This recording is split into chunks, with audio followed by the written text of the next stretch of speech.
Está en línea Gabriel Espinosa. Espinosa es economista y fue presidente del Banco Central de Bolivia. Gabriel, buen día, ¿cómo le va?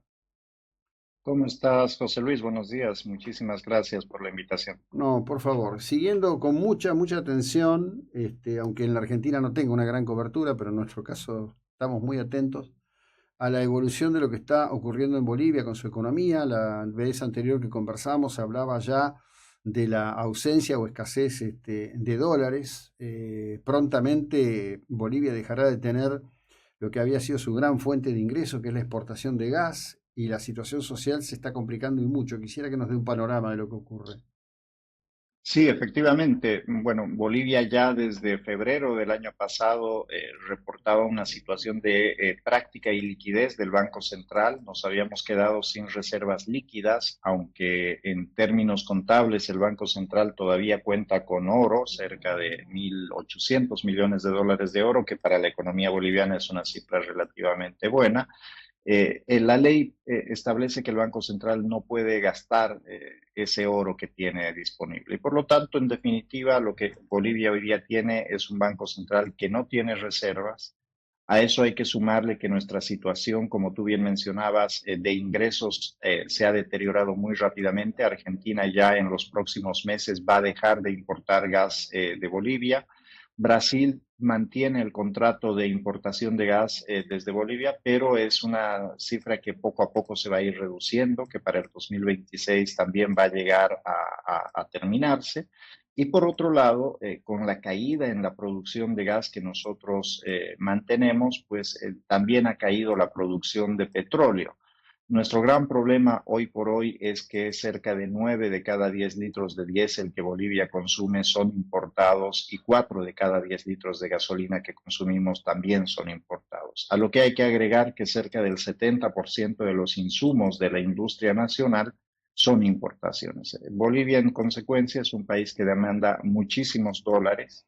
Esto no se notaba en el pasado por la gran renta hidrocarburífera que captábamos. Y hoy día, ante el agotamiento del gas, pues queda muy claro la fuerte exposición que Bolivia tiene a las importaciones. Ante esto, el gobierno pasó de una estrategia de negación de la crisis. El tipo de cambio que nosotros tenemos, el oficial, es un tipo de cambio que está fijo desde noviembre del 2011. Esto permitió una gran cantidad de importaciones, también permitió una inflación relativamente controlada. Para que la gente se dé una idea, nuestro promedio de inflación anual estaba en el orden del 2%. Y obviamente esto generaba una sensación de estabilidad económica. Cuando se acaban los dólares, pues empieza a deteriorarse el mercado cambiario. Hoy día tenemos una brecha cambiaria de cerca del 75% entre el paralelo y el oficial. Y empezamos a ver presiones inflacionarias. En agosto, solamente en agosto, hemos tenido un 1,8% de inflación mensual. Obviamente esto en países como Argentina pues parece muy poco, pero en un escenario donde tú tuviste cerca de 10 años con prácticamente inflación cero, pues es bastante complicado. Y obviamente en una economía que es altamente informal y que depende de ingresos autogenerados, todavía más.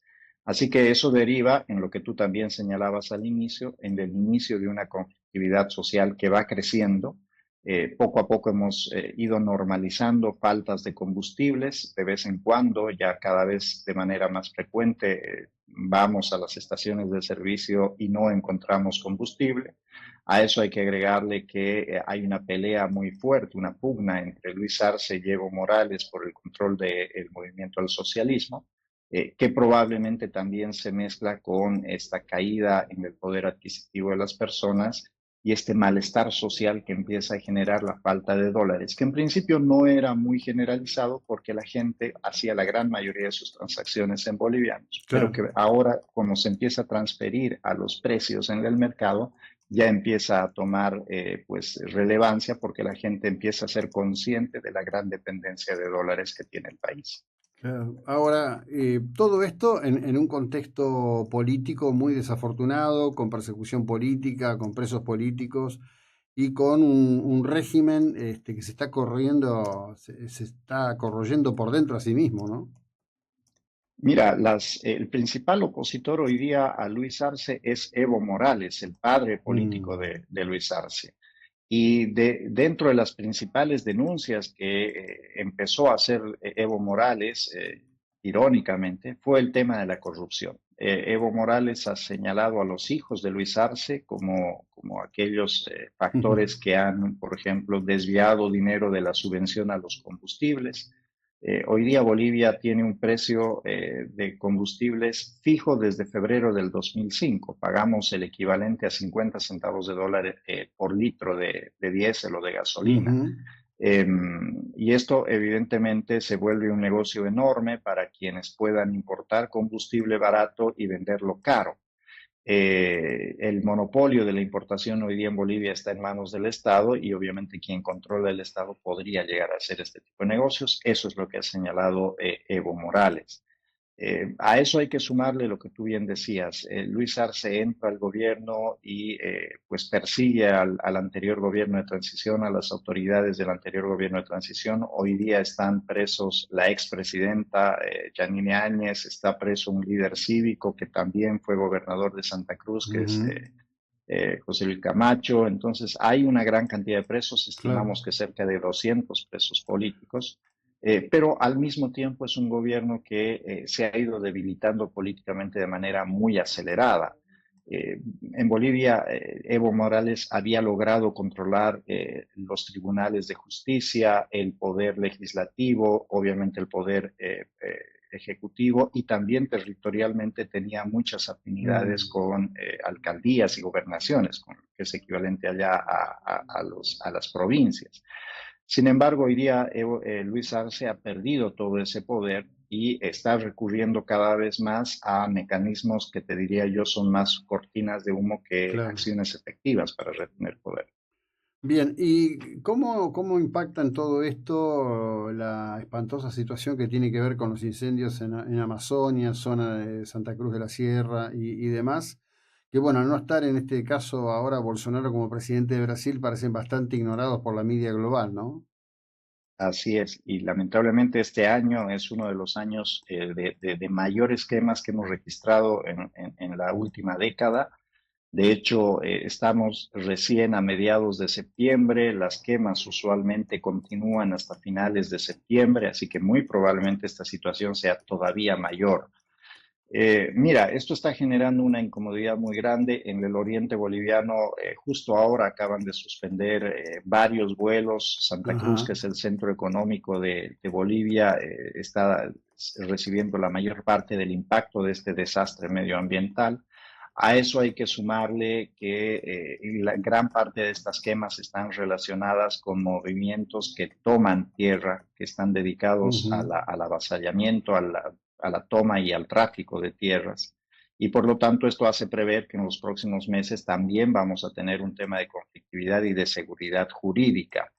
Estos movimientos están normalmente relacionados al partido de gobierno, ¿no? Es parte Ujú. también de la prebenda que reciben y ya empieza a haber cierta molestia en la región porque obviamente las inversiones y la capacidad productiva se ven mermadas.